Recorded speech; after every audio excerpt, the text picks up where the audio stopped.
But let's take a detour and let's go to Ashwani for his mid-morning trading ideas. And what do we have there? A sell, sell, sell, and 2 buy calls. Well, now that we are entering, expiry mode, there will be action on both sides. So, from an intraday type of perspective, you have to look on both sides before you cross. So, Pantaloon Retail is a sell with a stop of about 144, target of 130. Sesa Goa is a sell with a stop about 183, target of 165. Financial Technology is a sell with a stop about 815, target of 780. Bharat Forge, which has had a number of days of declines, this is a buy with a stop about 265, target of 310. And NMDC, which is acting quite in a contrary manner to other commodity stocks, is a buy with a stop about 191, target of 205. Ashwani, United Spirits has sprung up again at 966. Is there further headroom? I think it's a daily event. I've been saying that I think it's bottomed out, and finally it will head towards much higher levels, which could be closer to 1200, 1250 over time. So on all bad days, it can be bought. It tends to bounce back. So this is looking fairly strong. Ashwani, it's been a while. We've not discussed the good old concept stocks, Jubilant Foodworks, Bata, TTK. What's happening there? Where are they headed? They've all started moving quite sideways. Jubilant is unable to cross levels of about 1300. So between a range of about 1100 to 1300. Bata, it does not fall a whole lot. No, it does not go up. So about 870 on the downside, 930 on the upside. Similarly, TTK Prestige has a 500-point range, right from about 3300 up to about 3800. So, all stocks move sideways, and these stocks have also now started consolidating. None of them are looking weak, but they've all started moving sideways. Even Titan, it does not fall below 200, it does not go above 245. JP Associates, now they are raising more money. They've been telling the markets that, look, we want to reduce our debt by selling one of our cement assets. Now, markets somewhere are surprised, because one side you're saying that, I want to reduce my debt. Other side you're raising more debt via the FCCB route, and you're looking at more dilution. Now, that's not what will make markets happy or fund managers happy. Fund managers are of the view that this is a good business stuck in a bad environment, and they will clean up their book. But if you raise more debt, you're only expanding your total debt burden. And I think that is disturbing the market, because JP Associates, after that debt raising news, has taken a crack of about 8% plus. Ashwini, in quick time, JP Associates has reversed from 79.80 to 64. Do you think it could go back to its previous low of sub 60, 55? Well, in any case, it wasn't a great environment for infra stocks. Even if it wasn't raising all that debt, maybe it still would have done poorly, because if you look at other infra stocks, they've also behaved similarly, but this has kind of become some kind of a trigger, and I think it should head towards those low levels, about 59.60 on the downside. Basically, 55 on the downside, 85 on the upside. That is the range for JP Associates. So around 55, 56, if somebody is really interested, they can get in. But most infra stocks are now making fresh intermediate lows. So the prognosis is not very good on the overall sector. Ashwani, technology is still holding out, and amongst the mid-caps today, it is Polaris, which is looking good at 120 thereabouts. What is it that you're seeing on the charts for this one?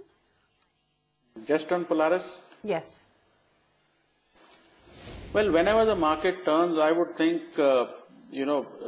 technology should lead it up. And once, large caps are done, even mid caps could move higher. Polaris is in a range of about 105 to about 130.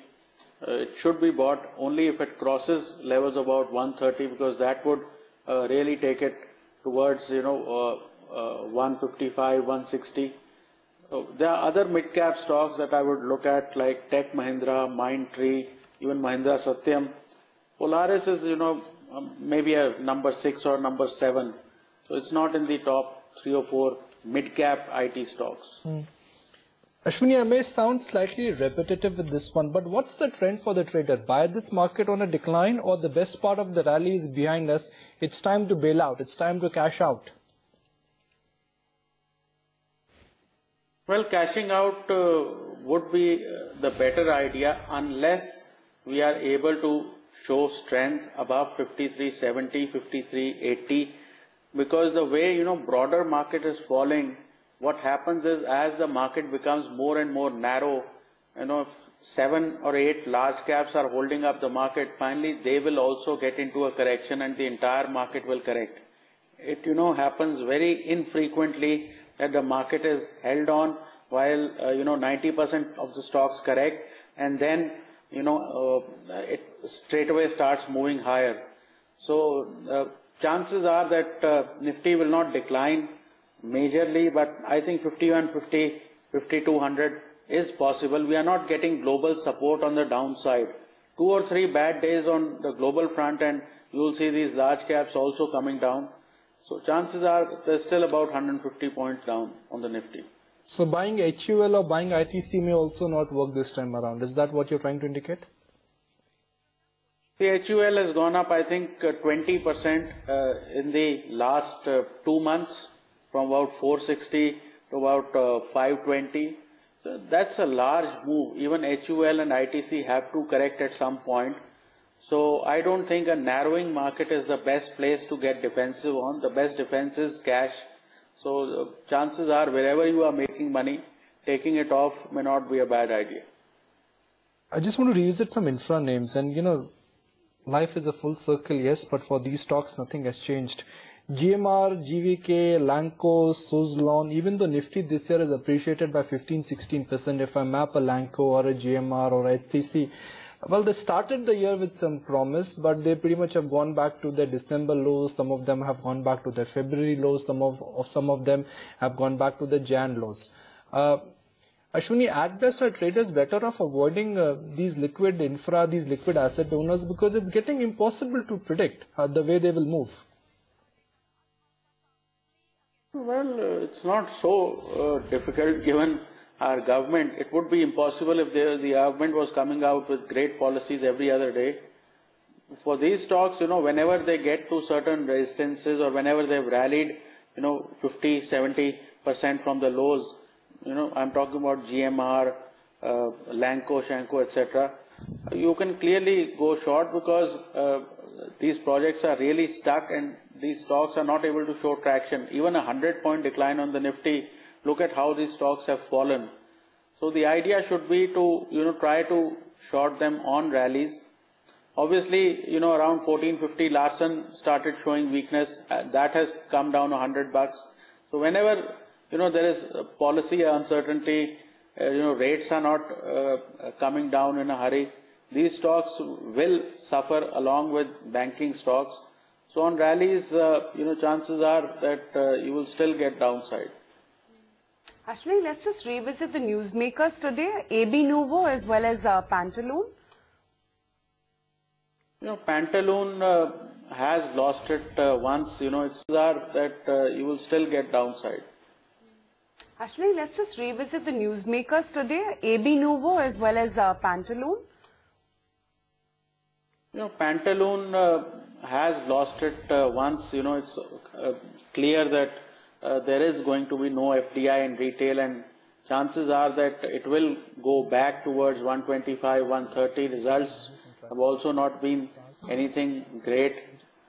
Aditya Birla Novo, again, it's unable to cross above levels of 820, 825, but it has strong support around 700. So nothing great going on AB Novo, but still not a buy. It's a sideways stock. It's been sideways, I think, for the better part of last 3 years. It needs to break out either above 1000 or break down below 700. AB Birla Novo 777 for that stock. Ashwani, so at what price point do you think HUL could be attractive or ITC could be attractive? See, in these stocks, anywhere you get 5 to 8% decline, or you could say if HUL gets back to about 485, 490, similarly ITC gets down to about 250, there will still be buying here because uncertainty remains all over the world, and these stocks will correct and then again make new highs. So these remain the top bets in spite of their valuation and over ownership, etc. Because money has to go, some money has to go into equity, and it still keeps on going into Sun Pharmas and HULs and ITCs. But again, after sharp rallies, you need to wait for these stocks to correct. 267 rupees for ITC.